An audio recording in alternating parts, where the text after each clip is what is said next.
캄보디아에서 보이스피싱 조직으로 활동하며 수억 원을 가로챈 한국인 조직원 5명이 1심에서 모두 징역형을 선고받았습니다.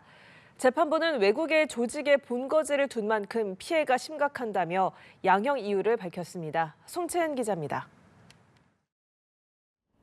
캄보디아에서 보이스피싱 조직을 꾸려 수억 원을 갈취한 일당 5명이 1심에서 징역형을 선고받았습니다. 이들은 이른바 마동석으로 불리는 외국인 총책이 만든 보이스피싱 조직에서 로맨스 스캠에 가담한 혐의로 올해 재판에 넘겨졌습니다. 서울 동부지법은 17일 열린 1심 선고 공판에서 팀장으로서 관리자 역할을 맡은 30대 서모 씨에게 가장 무거운 징역 6년을 선고하고 추징금 7천만 원을 명령했습니다. 또 다른 조직원 20대 B 씨에게는 징역 3년과 추징금 2천만 원, C 씨에게는 징역 4년과 추징금 280만 원을 선고했고 다른 2명에게도 징역 3년 6개월과 추징금을 선고했습니다. 재판부는 이들이 외국에 본거지를 두고 있어 적발이 어려웠고 그만큼 피해도 커졌다며 피고인들은 불법적인 상황임을 인지하고도 자발적으로 출국했다고 판시했습니다. 가입 열흘 만에 조직을 탈퇴했다는 C 측의 주장은 범죄단체를 이탈했다면서 다른 조직원들과 함께 출국한 것은 이해하기 어렵다는 이유로 받아들여지지 않았습니다. 지난 8월 해당 콜센터에서 근무한 다른 조직원 2명에게도 실형이 선고됐는데 동부지검 보이스피싱 합수단은 지난 7월 이후 보이스피싱 계좌 제공자 등 11명을 추가로 구속 기소했다고 밝혔습니다. 이로써 현재까지 재판에 넘겨진 마동석 팀 일당은 총 27명에 달합니다. 외국인 총책과 한국인 부총괄 등에 대해서도 검찰이 수사를 진행하고 있는 만큼 기소 인원은 더 늘어날 전망입니다. 연합뉴스TV 송채은입니다. 캄보디아에서 구금됐던 한국인들은 대부분 피의자 신분이어서 송환 이후 법적 절차를 피하기 어려워 보입니다. 대통령실과 정부는 호송 작전에 총력을 기울이는 동시에 우리 국민의 범죄 유입을 차단하기 위해 캄보디아뿐 아니라 동남아 전체로 긴급조치 대상을 넓혔습니다. 장인희 기자입니다.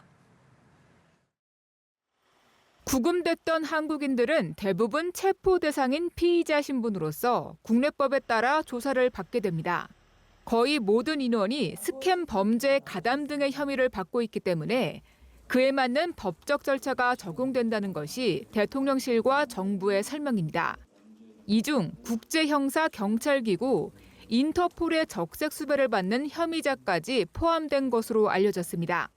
거의 모든 인원은 기본적으로 범죄 혐의가 있는 피의자 신분인 만큼 입국한 이후에는 경찰 당국이 관할하는 기관으로 즉시 이동해서 필요한 조사를 받고 그 결과에 따라서 의법 조치될 것입니다. 대통령실과 정부는 이번 대규모 호송 작전과 별도로 앞으로도 스캠 범죄 혐의로 현지에서 단속된 한국인들이 늘어나면 전세기를 추가로 띄우는 방안을 검토하고 있습니다. 이재명 대통령은 한국인 송환 상황을 수시로 점검하는 동시에 선의의 피해자를 막기 위한 추가 예방책도 주문했습니다. 방송미디어통신위원회, 방송미디어통신심의위원회, 경찰청에 캄보디아뿐 아니라 동남아시아 전체를 대상으로 우리 국민을 유인하는 불법 구인 광고를 긴급히 삭제하라 지시한 겁니다. 네이버, 카카오, 구글 등이 참여하는 협의체도 구성해 본격적인 자율 심의 체제를 가동했습니다. 대통령실과 정부는 이처럼 한국인 추가 범죄 가담자 발생을 막기 위해 총력을 기울이는 동시에 유관 국가와 유엔을 포함한 국제사회와의 공조도 강화하겠다는 방침입니다. 연합뉴스TV 장윤희입니다. 안녕하십니까. 외교부 이청환입니다. 약 5시간 뒤로 예정된 우리 국민 범죄 혐의자 64명의 국내 송환을 앞두고서 정부 합동대응팀에서 관련 사항을 국민 여러분들께 설명드리고 궁금해하시는 점에 대해서 답변드리기 위해서 이번 기자회견 자리를 마련했습니다. 이번 송환을 위해서 그간 캄보디아 측과 세부적인 협의를 계속 진행해왔기 때문에 합동대응팀에서 여러분들께 자세히 설명을 드릴 기회가 없었습니다. 우선 제가 오늘 캄보디아 정부 인사들을 만나 협의한 내용을 말씀드리고 이후 박성주 국가수사본부장께서 송환 관련 내용을 설명해 드리는 순서로 진행하도록 하겠습니다. 저를 포함한 합동대응팀은 오늘 오전에 옌띠엥 푸티라스메이 캄보디아 외교부 차관을, 오후에는 서소카 부총리 겸 내무부 장관을 각각 만났습니다. 이분들을 만나서 저는 우리 국민 취업, 사기, 감금, 피해 문제를 해결하기 위한 캄보디아 정부의 지속적인 노력에 사의를 표하고 양국 간 공조와 협력을 더 강화하는 것이 문제 해결을 위해서 가장 중요하다라는 점을 강조했습니다. 우선 옌띠엥 외교부 차관과는 크게 두 가지 내용을 논의했습니다. 첫째, 옌띠엥 차관은 캄보디아 정부가 스캠 범죄 근절을 위한 노력을 적극 기울이고 있고 상당한 성과를 거두고 있음에도 불구하고 그에 대한 홍보가 부족하다는 점을 인식하고 있다면서 양국이 그간의 협력 성과와 향후 협력 계획에 관한 공동성명을 발표하는 방안을 제안했습니다. 이에 대해 저는 그와 같은 방안이 스캠 범죄 근절과 양국 간 협력 증진, 나아가 양국 관계 발전에 큰 도움이 되는 방향으로 논의해 나가자고 했습니다. 둘째, 옌티엥 차관은 양국 간 협력을 통해서 우리 국민이 스캠 범죄에 가담할 목적으로 캄보디아에 방문하지 않도록 하는 방안을 모색해 나가자고 제안을 했습니다. 특히 스캠 범죄에 연루되어 국내 송환된 우리 국민이 얼마 지나지도 않아 캄보디아를 다시 방문하는 것은 막아야 한다는 양측의 공통된 인식에 근거하여 저는 그러한 재입국자에 대해 캄보디아 정부에서 장기간의 입국 금지 등 조치를 취하는 방안을 적극 검토해 줄 것을 요청했습니다. 이에 옌띠엥 차관은 내무부와 함께 이를 적극 검토하겠다고 답했습니다. 어제 만나뵌 훈만의 총리 역시 입국 금지 등 조치를 위해 한국인 스캠 범죄자 명단을 제공해달라고 요청했었던 만큼 우리 정부는 앞으로 이를 위한 캄보디아 정부와의 공조를 더욱 강화해 나갈 것입니다. 서소카 부총리 겸 내무부 장관과의 면담에서는 한 캄보디아 합동대응 TF 설립 구성에 합의했습니다. TF의 정식 명칭, 운영 방식 등 구체 사항은 다음 주 중후반 캄보디아 경찰청과 우리 주 캄보디아 대사관 간에 논의하기로 했고, 논의 결과는 공동 언론 브리핑을 통해 공개할 예정입니다. 동 TF 회의 정례화를 위해 양국 경찰 간 수사 과정에서 정보, 증거 공유 등 수사 공조, 기술 협력, 범죄 연루자, 조기 송환 등을 위한 정보 교환 및 협력을 해나갈 것입니다. 또한 서 부총리는 캄보디아 전국 관서에 범죄 단지를 대대적으로 수색하고 한국인 발견 즉시 구조하라고 이미 지시했다고 밝혔습니다. 이에 저는 캄보디아 경찰 당국의 수사 역량을 더욱더 강화하기 위한 개발 협력 사업을 우리 정부가 적극 검토하겠다라고 했습니다. 이에 서 부총리가 우리 국민 범죄 연루자 재입국 방지를 위해 한국인 추방자 대상 명단, 즉 블랙리스트를 우리 측에 제공할 것이라고 한 데에 대해 저는 우리 당국이 보유한 범죄 대응 관련 정보를 캄보디아 측에 제공하겠다라는 의사를 밝혔습니다. 지난 이틀간 이루어진 캄보디아 정부 고위 인사들과의 면담에서 공통적으로 확인할 수 있었던 것은 캄보디아 정부도 우리 정부와 긴밀한 협력과 적극적인 공조를 통해서 자국 내 스캠 범죄를 근절하기 위한 강한 의지를 가지고 있다는 것이었습니다. 정부 합동 대응팀의 이번 캄보디아 방문을 계기로 우리 정부는 앞으로 우리 국민들을 스캠 범죄로부터 보호하기 위한 다양하고 효과적인 방안을 모색하고 캄보디아 정부와의 공조도 더욱 강화해 나가겠습니다. 촉박하게 진행되었음에도 불구하고 전 세계를 통한 신속한 송환이 가능하도록 적극 협조해 주신 캄보디아 정부에 감사드립니다. 감사합니다.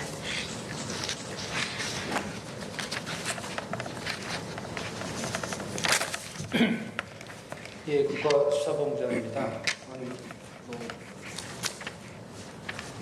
세 가지에 대해서 추가로 설명을 드리도록 하겠습니다. 먼저 첫 번째, 최근 사망한 우리 대학생과 관련하여 어제 한국에서 우리나라에서 추가로 대포통장 모집 책임 공범 1명을 검거해서 조사 중에 있습니다. 이곳 캄보디아 경찰에서도 이미 검거한 중국인 3명을 상대로 철저한 추가 수사를 진행하고 있다고 밝혔습니다. 시신부검은 이곳 시간 10월 20일 아침 9시에 프놈펜에 있는 사원에서 한국, 캄보디아가 공동으로 부검할 계획입니다. 시신 부검 이후에는 최대한 신속한 시일 내에 화장하여 유해를 국내로 송환하기로 캄보디아 측과 합의하였습니다. 금일 송환 관련 상세 내용을 설명드리겠습니다. 경찰청 국가수사본부장을 단장으로 호송단을 편성, 외교부 이차관님과 함께 호송조 200여 명이 64명의 송환자를 호송할 예정입니다.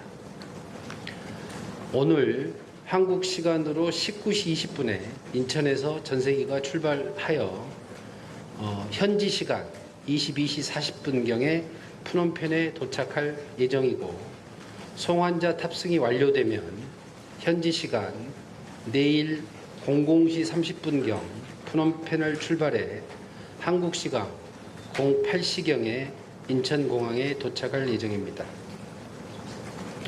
이들의 입국 후에는 조사관소로 안전한 이동을 위해 인천공항에 경찰청 수사기획조정관을 단장으로 하는 공항 현장 대응단을 추가로 215명을 편성하였습니다.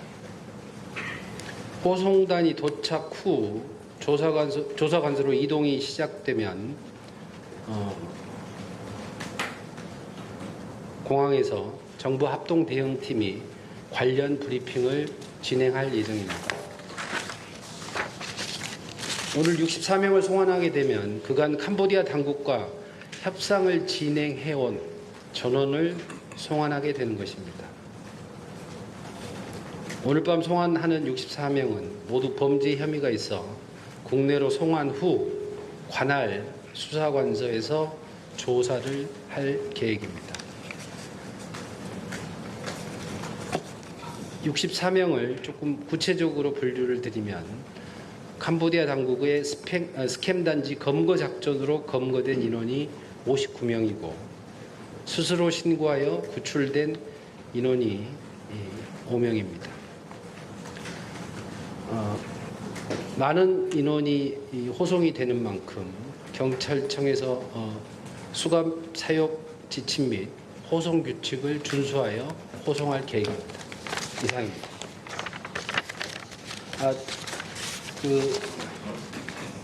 여기 지금 64명의 추가로 이제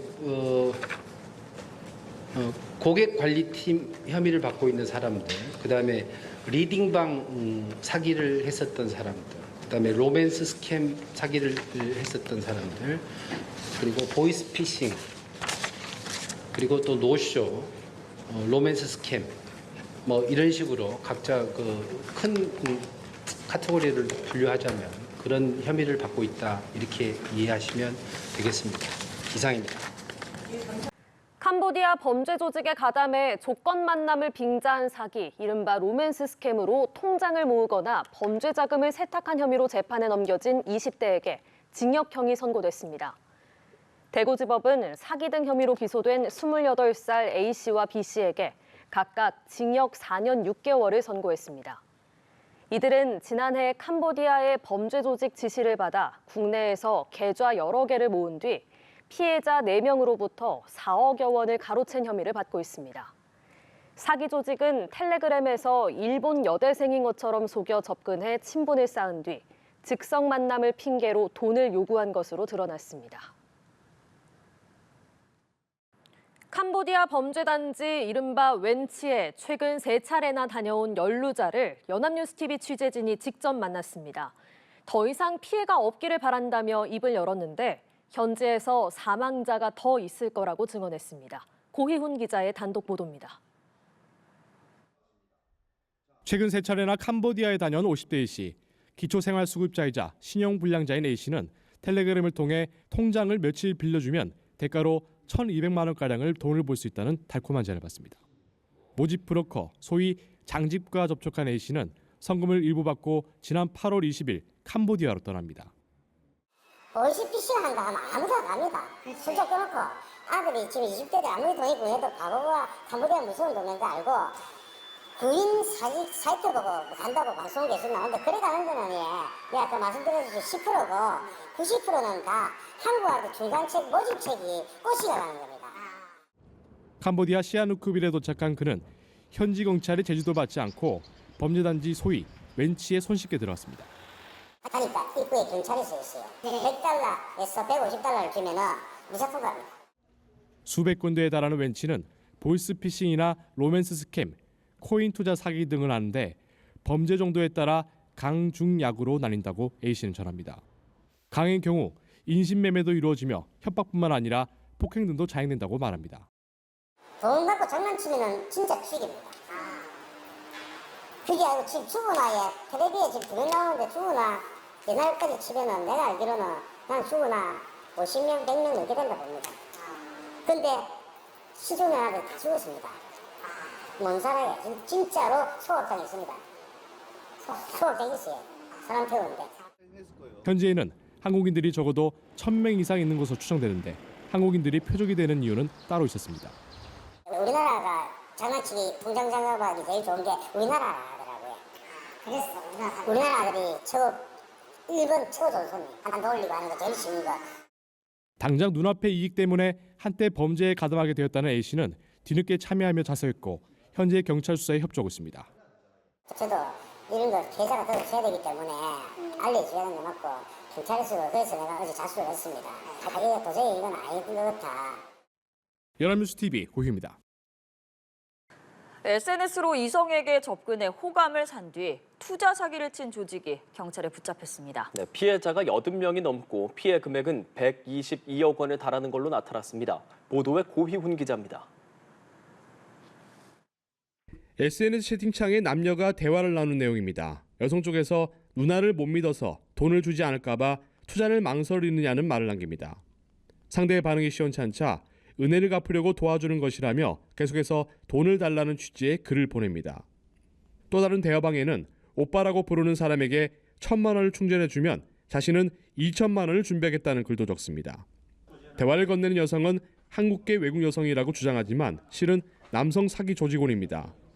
캄보디아에 근거지를 둔 30대 중국인 총책 A씨와 조직원 6명은 텔레그램이나 페이스북 등 SNS를 통해 주로 남성에게 접근했습니다.